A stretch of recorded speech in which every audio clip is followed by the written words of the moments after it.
Good morning, my dear students. I hope you all are well. Welcome to our English class. Students, today we will study about modals.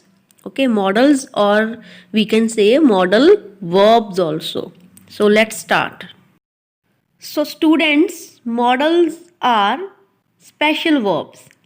Modal verb or modals are special verbs which behave irregularly in English. Like they are not same like the verbs forms of the verb we are using. You have done forms of the verb.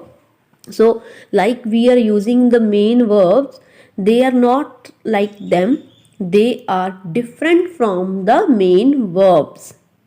Okay, we have number of forms of the verb like work, play, fight, visit. There are so many forms of the verb. Modal verbs are special verbs which behave irregularly in English, and they are different from main verbs. So what are modal verbs? Modal verbs give more meaning to the main verbs.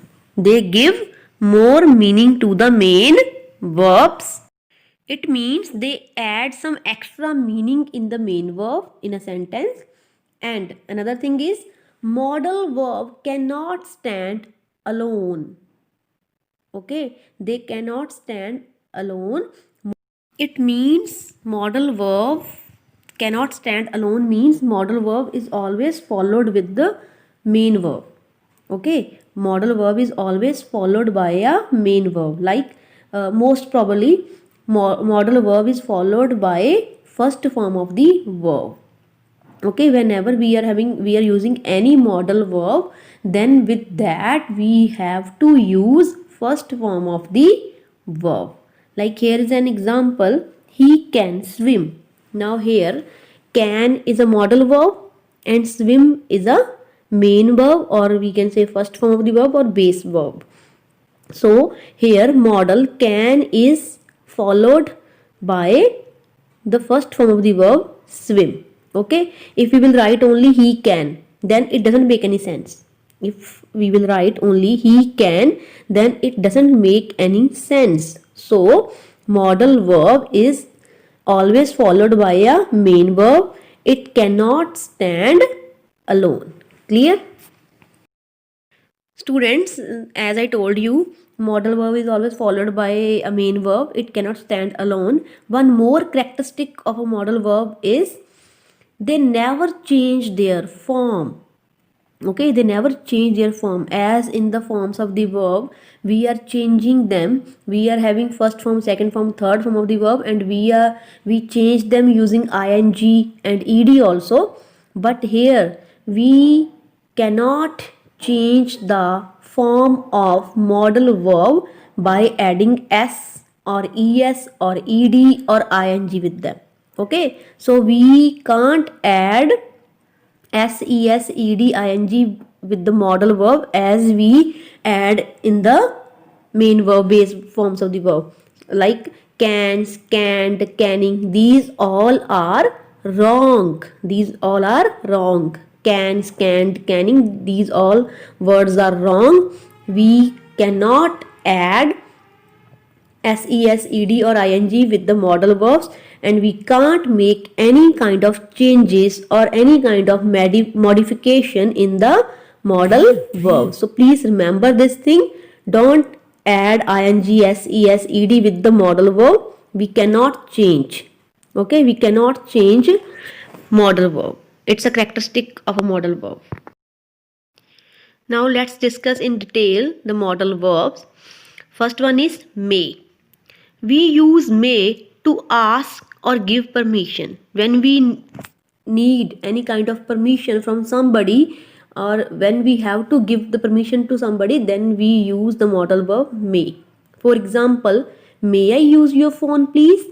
Now here we are asking for the permission for using the phone. Okay. Second, possibility and probability. When there are some chances of occurring of any event or happening of anything, okay, when there is a possibility, it's not sure that that thing will happen, but there is a possibility, then we also use may.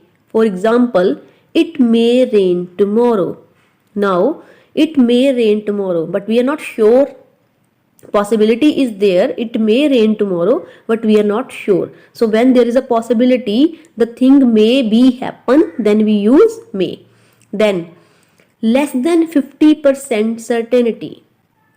It means it's not sure.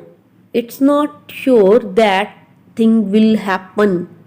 There are the chances, but the chances are less than 50%. Okay, less than 50% chances are there of happening something, then we also use may. For example, he may be at the school means he may be at the school, like we are not sure that he is in the school, maybe he may be at the school. Okay, so when there are less than 50% chances of the happening or an event, then we use may. Next is might. We use the modal verb might for the polite permission.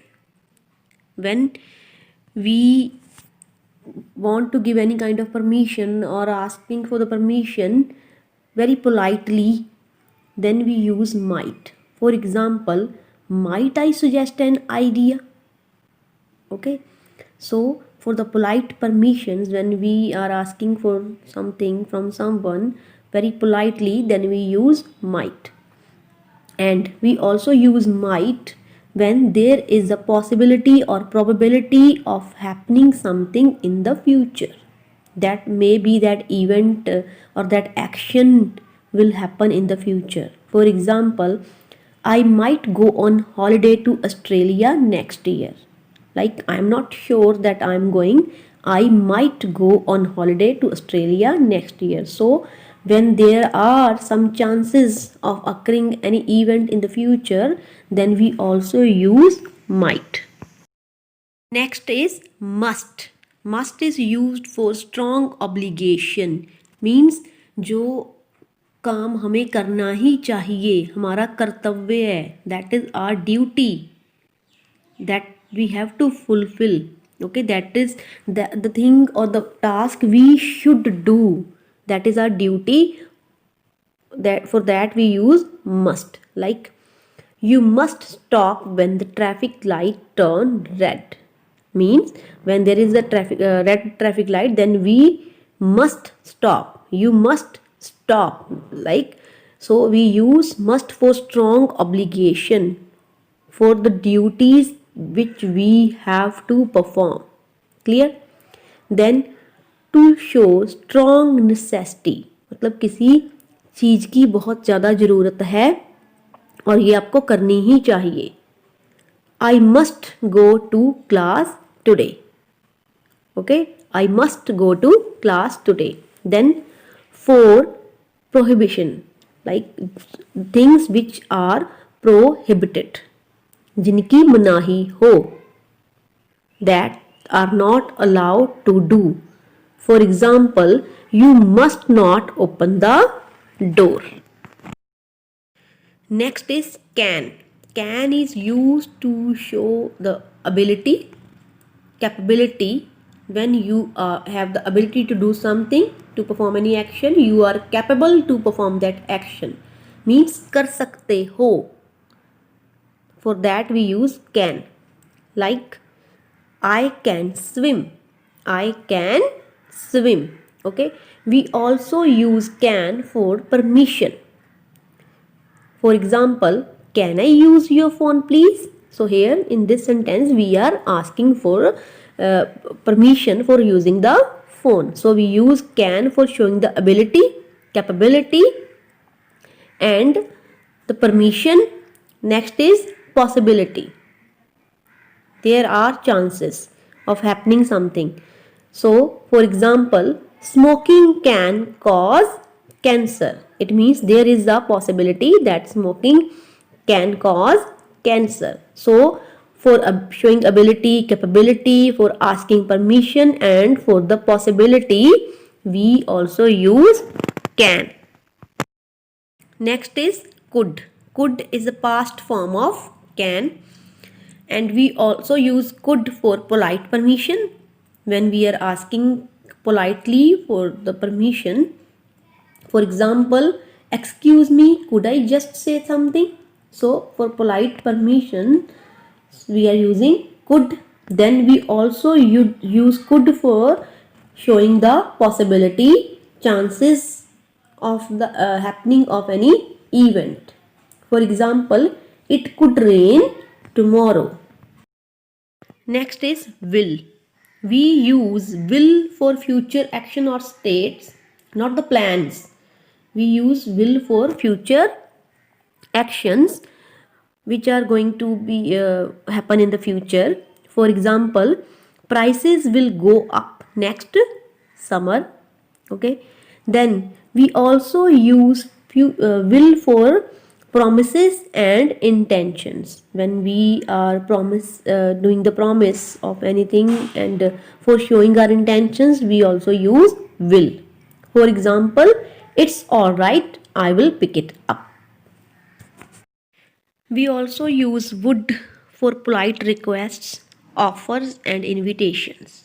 Okay, when we are requesting somebody politely and we are offering something, or we are offering any kind of invitation, then we also use would. For example, would you please sit down?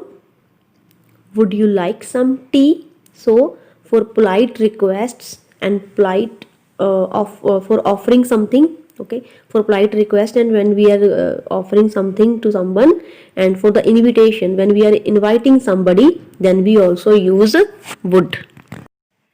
Next is would. Would is a past form of will. We use would for imagined situations. When we have to describe any kind of imagination, the situation which we have imagined, for that we use the modal verb would. For example, what would you do if you were him? ठीक है, कई बार ऐसी situation होती है ना जब हम कहते हैं इमेजिन करो क्या होगा अगर आप ऐसे हो. Next is shall. Shall is used for asking questions and giving suggestions. When we are asking questions and when we have some suggestions for somebody, then we use shall. For example, let's continue, shall we? Okay, so here we are saying let's continue doing some task. Shall we? क्या हम कर लें शुरू उस task को? So for asking questions and for giving suggestions we use shall. Next is should. We use should for the things, right things to do.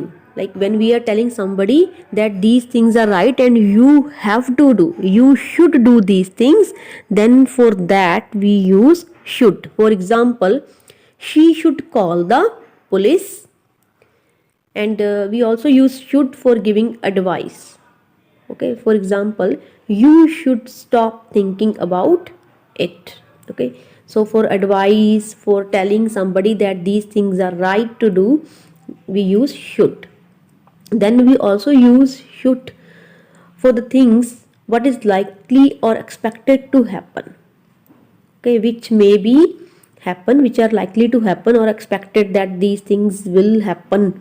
For them also we use should. For example, we should be back by midnight. मतलब हमें वापस आना ही चाहिए mid तक. तो जो हम कह सकते हैं हिंदी में करना ही चाहिए. For that we use should. Next, we also use should for the 80% certainty. Means there are chances, हो सकता है. ठीक है, कोई भी थिंग, कोई एक्शन, कोई इवेंट होने के 80% चांसेस हो, then we also use should.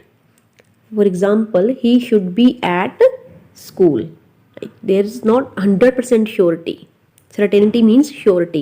There is not a surety of 100% surety that person is in school, but there are chances, 80% chances, then we also use should. Students, I hope all of you understood this concept. Thank you very much for watching the video and have a nice day.